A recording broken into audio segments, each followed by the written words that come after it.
All right, because of that win, it's leading PG&E to preemptively shut off power across 17 counties. Now, the agency now says about 22,000 customers could be in the dark tonight. Yeah, and as a result, some polling locations could be impacted, while PG&E had said yesterday that it would provide generators to help make sure that the power stayed on.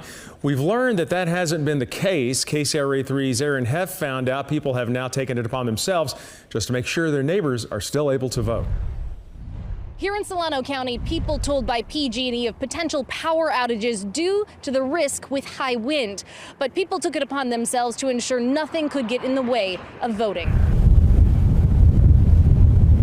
Gusting through the hills between Fairfield and Vacaville, Solano County keeping a watchful eye on what PG&E plans to do if public safety power shutoffs sweep through the region.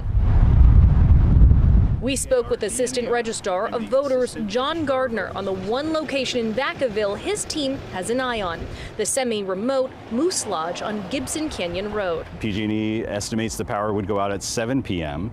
Tonight, and that leaves just 1 hour of voting, maybe an hour and a half, maybe 2 hours for our poll workers to pack things up.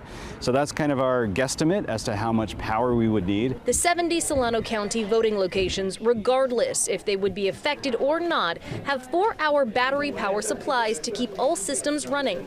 The county also sending out generators to polling locations near areas potentially affected by PG&E. If this is the only location that's affected, we might as well have as many resources there as possible. We arrived to the potentially impacted location to find not 1 or 2, but 3 generators outside, some supplied by people like Justin Pendergraft. Obviously, with the terrains of the United States right now, everybody needs to have their voice heard.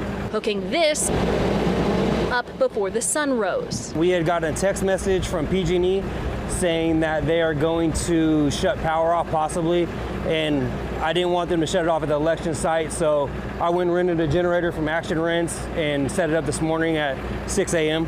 so that the building had power all day. Polling locations across Solano County closing at 8 o'clock. And even with a line out the door, those working the polls are typically out of the building with all equipment and ballots secured within an hour of the last voter. Voting continues. We have a lot of redundant systems in place to always make sure ballots can get counted if you're an eligible voter and you are not going to get turned away from any locations. In Solano County, Aaron Heft, KCRA 3 News. So at this point, PG&E expects to start those public safety power shutoffs, those PSPSs, later tonight, but no earlier than 7 o'clock.